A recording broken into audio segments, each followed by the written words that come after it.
पुण्यातील Swargate ST bus स्थानकातील एका नादुरुस्त शिवशाही बसमध्ये एका 26 वर्षीय तरुणीवर मंगळवारी पहाटे बलात्कार झाला होता। हा प्रकार बुधवारी सकाळी उजेडात आला। सर्वपक्षीय नेते आणि संघटनांनी या प्रकरणी आंदोलन केल्यानंतर तपासाला वेग आला। आज पहाटे त्याला त्याच्या गावातून अटक करण्यात आली। या घटनेचा लवकरच पर्दाफाश होईल असे मुख्यमंत्री देवेंद्र फडणवीस यांनी सांगितले आहे। आरोपीला अटक झालेली आहे।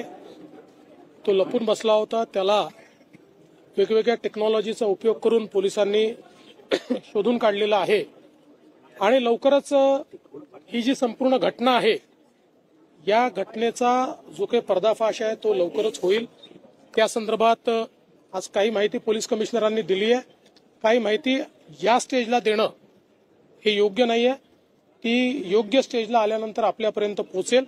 पण नेमका घटनाक्रम काय आहे तो कसा घडलाय या संदर्भातली सगळी माहिती आपल्याला मिळेल। बघा, पहिली गोष्ट तर अशी आहे की आता it is too early to say this. या सगळ्या गोष्टी असर्टन झाल्यानंतर त्याच्यावर बोललं पाहिजे। आता पोलिसांनी आरोपी पकडलेला आहे। आज ती कस्टडी मिळाली असेल किंवा मिळेल। त्याच्यानंतर इन्व्हेस्टिगेशन होईल। काही टेक्निकल डिटेल्स आमच्याकडे आलेले आहेत। काही फॉरेन्सिक डिटेल्स देखील आलेले आहेत। त्याच्या सगळ्याचं कोरॅबरेशन होऊन मग या संदर्भातलं बोलणं हे योग्य होईल। योगेश कदम जे बोलले त्याला वेगळ्या पद्धतीने घेतलं जातं। योगेश कदम हे तरुण आहेत, तडफदार आहेत, यंग मिनिस्टर आहेत। त्यामुळे अशा प्रकारच्या मुद्द्यांवर बोलताना थोडा विचार करून बोलावा असा मी त्यांना सल्ला देईन, असे देखील मुख्यमंत्री देवेंद्र फडणवीस यांनी म्हटले। मला असं वाटतं की योगेश कदम जे बोलले त्याला वेगळ्या पद्धतीने घेतलं गेलं।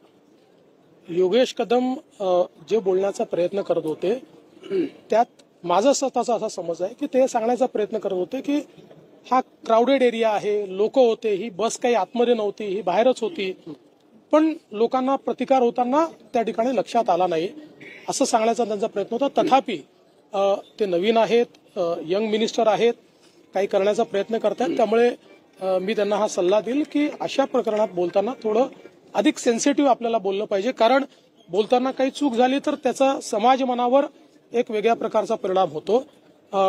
निश्चितपणे जेही मंत्री असतील किंवा लोकप्रतिनिधी असतील अशा घटनांच्या संदर्भात बोलत असताना त्यांनी सेन्सिटिव्हली बोललं पाहिजे असं सगळ्यांनाच माझा सल्ला असेल। माझ्या चॅनलला सबस्क्राइब करा आणि बेल आयकॉन दाबा जेणेकरून तुम्हाला माझे नवीन व्हिडिओ मिळतील।